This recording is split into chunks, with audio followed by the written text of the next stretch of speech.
Salut à tous, c'est Lego Starbucks, on se retrouve pour une nouvelle vidéo et je voulais vous souhaiter mes meilleurs vœux. Je vous souhaite une bonne année et surtout une bonne santé. C'est super important la santé.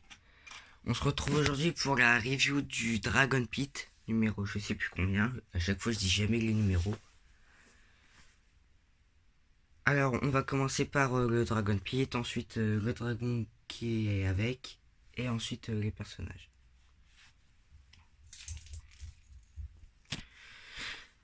On va commencer. Alors ici on a une grande bouche de dragon en squelette. Où est-ce que Iron Baron il s'assit. Après on a des espaces pour qu'on mette plusieurs chasseurs de dragons.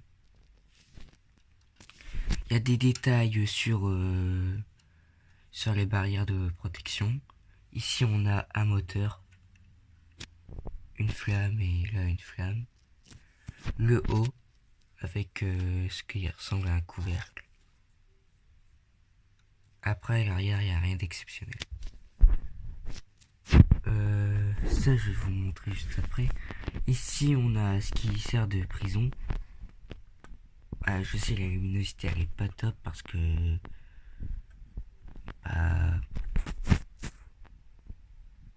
j'ai zoomé.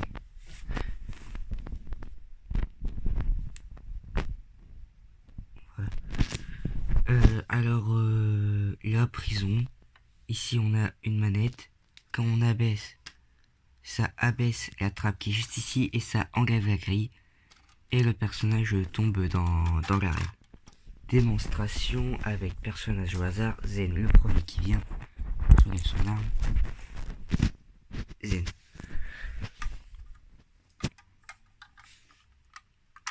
Et là je le mets. Je referme ma prison. Et ensuite je tourne. Ouais bon faut bien aussi les positionner pour qu'ils arrivent. Ouais, c'est quoi ça? Faut aussi bien les positionner pour que ça. Pour que ça va. Pour que ça va bien sur le truc ici, pour que ça puisse venir. Ça fait ça.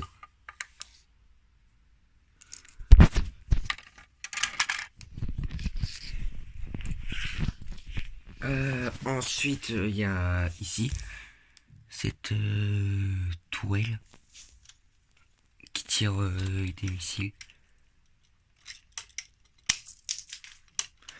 Ça a été le premier système de missiles Lego, je crois. Ici, on a un truc pour mettre un chasseur de dragons. Ici, c'est pareil, sauf qu'il y a un canon avec ici un viseur. Alors, me dites pas que c'est une loupe, parce que si ça c'est une loupe, ça c'est quoi? Ah, parce que si ça c'est une longue vue, ça c'est quoi alors? Ça sert à rien. Alors, c'est un canon, pour moi.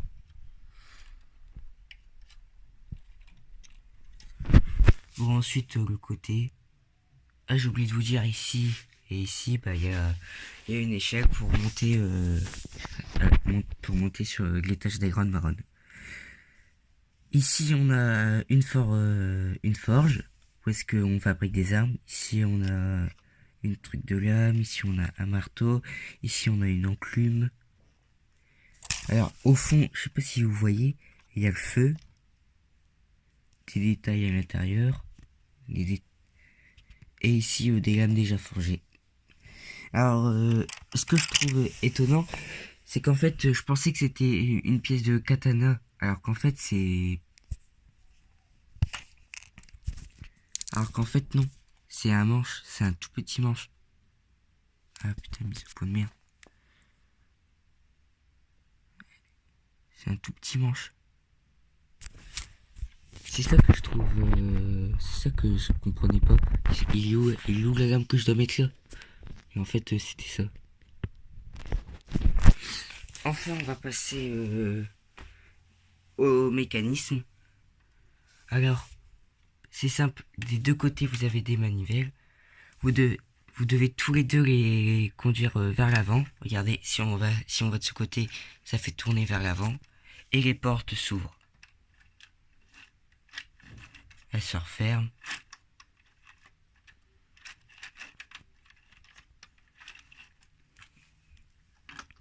Et ensuite, on va passer au dragon. C'est un dragon de terre. Donc, on peut mettre Cole assis dessus. Là, on a des emplacements. La tête, voilà. Ses yeux sont protégés par des lames. Ensuite, il y a la bouche. Elle s'ouvre, la tête bouge. Le corps. La queue est articulée.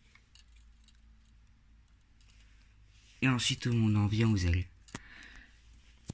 Alors là, j'étais un peu déçu. Parce qu'en fait, les ailes, là, c'est pas du tout serré. Je m'explique. Parce que normalement, c'est des pièces 2x2, mais qui peuvent tourner grâce à un truc là. Mais c'est pas du tout serré. Autrement dit, je fais ça. Regardez, les ailes tombent toutes seules.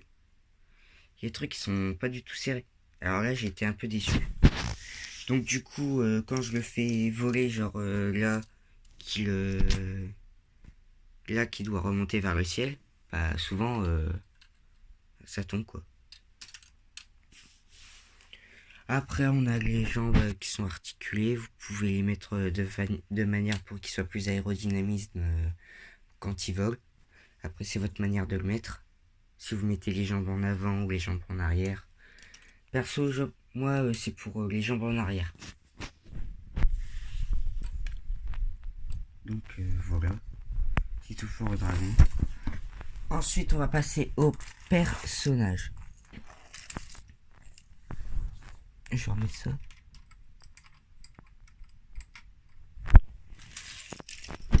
On va commencer par les ninjas, on va les faire en dernier. Avec Sensei. On va commencer par Arcade. Alors c'est un peu le forgeron des chasseurs de dragons. Ici il a une sorte de tronçonneuse.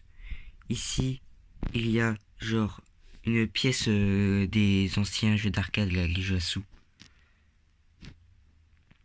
Là on a son casque de forgeron avec des griffures. Et ensuite il y a un casque un visage de chasseur. Alors ici on a aussi il a aussi une clé. Là on a Shuitoy. C'est celui qui s'occupe de faire l'animation avec le dragon pour les chasseurs. Avec son petit bouclier et sa cuisse de poulet. Ils ont mis une cuisse de poulet parce qu'en fait ils ont mis une cuisse de poulet alors qu'en fait dans la série c'est... En fait c'est lui qui a fait la série mais... au lieu de créer une nouvelle pièce, bah, ils ont mis une pièce de poulet. Parce que normalement c'est censé représenter une cloche pour exciter le dragon et qui le poursuit pour donner du spectacle. Après là il y a une pièce pour le milieu de son corps. La pièce de casque pour Garmadon ou autre chose. La première. Avec une petite corne qui dépasse. Avec sa tête. On dirait qu'il mange trop, il est trop bouffi. Ça se voit même parce que... Ça se voit même sur la pièce pour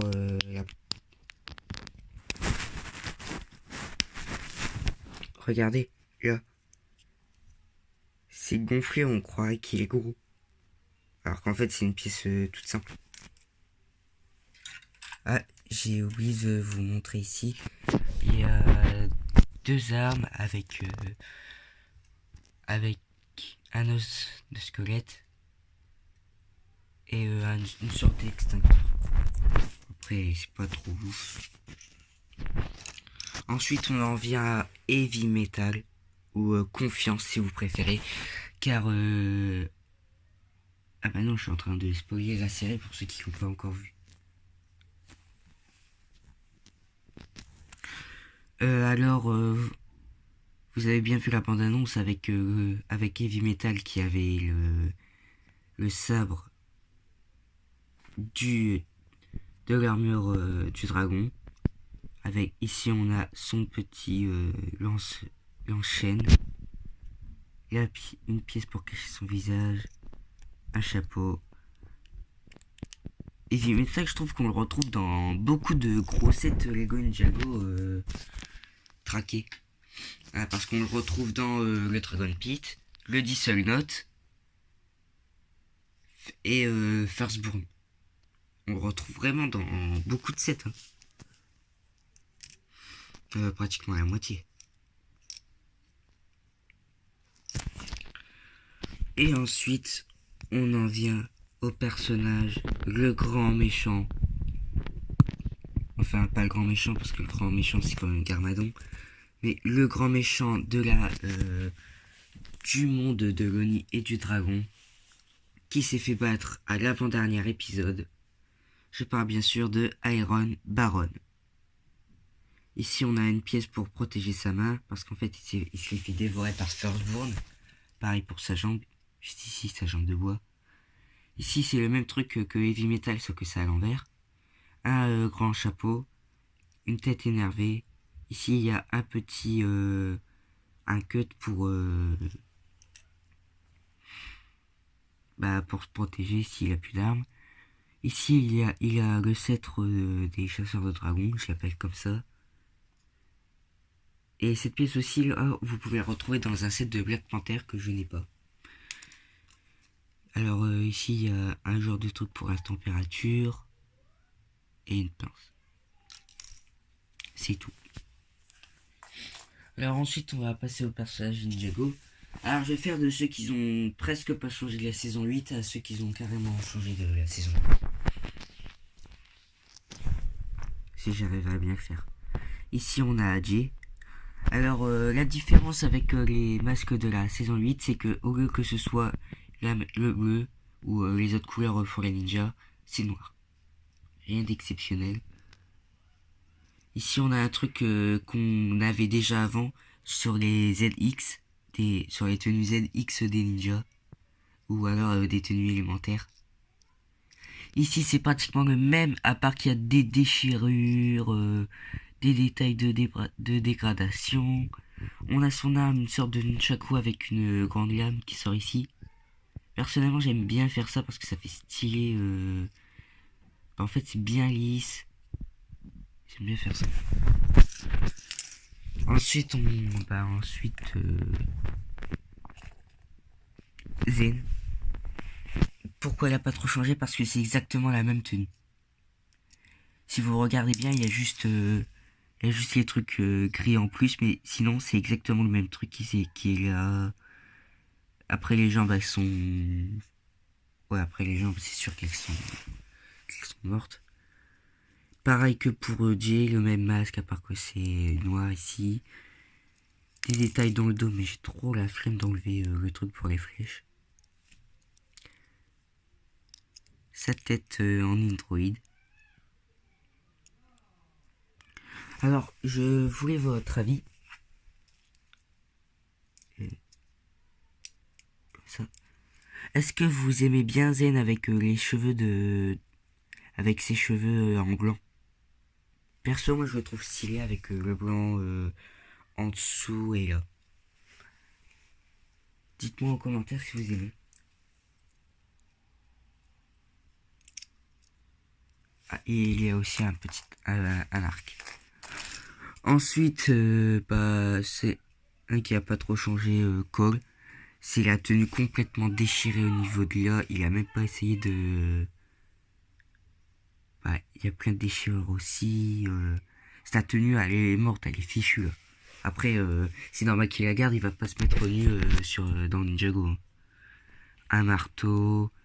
Et Cole, le seul qui ne change pas de masque depuis Lego Ninjago le film, Lego Ninjago saison 8 et Lego Ninjago saison 9. Unted. C'est le seul à ne pas changer de masque, c'est toujours un truc noir avec un bandeau marron. C'est toujours la même chose.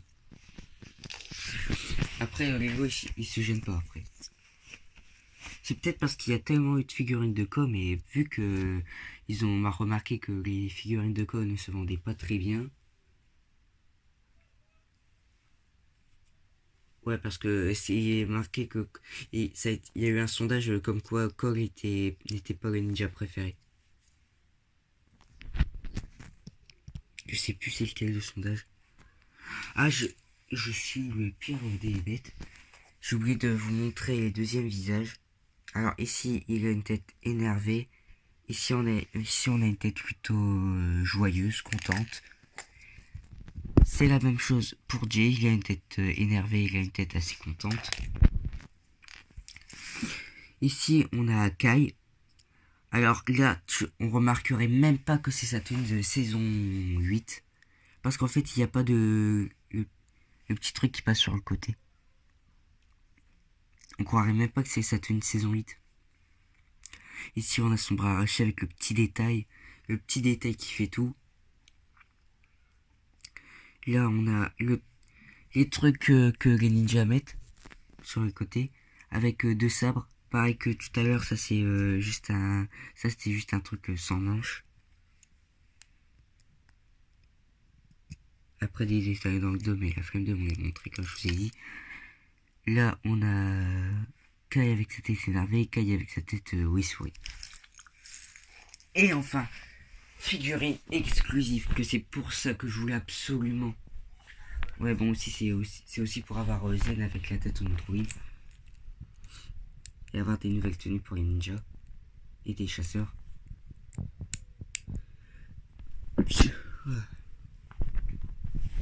C'est Maître Wu avec la tenue du maître des dragons.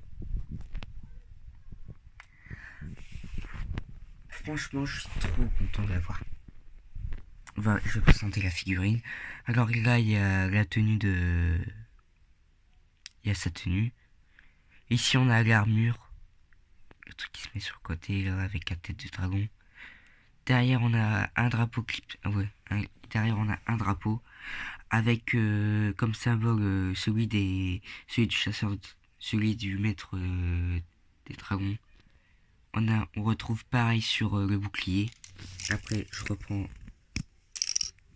le sabre heavy metal.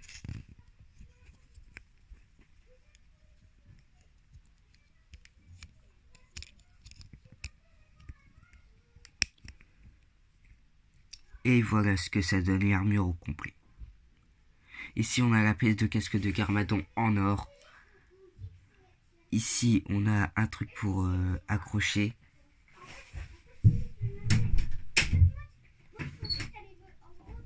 Il y a mon frère et ma soeur qui essayent de gêner. Attendez, je fais une vidéo. J'ai honte. Ici, on a une tête plutôt énervée. Après, on voit pas bien parce que c'est très bien caché ici.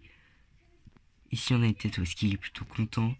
Après, on voit qu'il est mal rasé. En même temps, où est-ce qu'il va trouver un rasoir dans le monde du Oni et du dragon.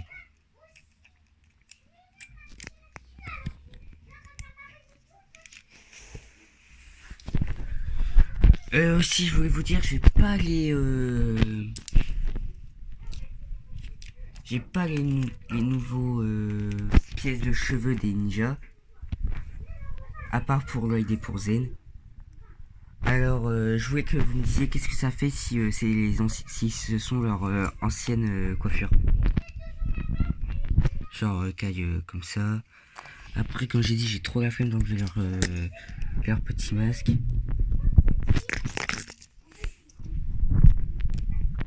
Dit comme ça. Et comme ça. Personnellement, je trouve stylé. Après, là. Oh, le masque de Lloyd, ce sera pas les mêmes masques que les ninjas.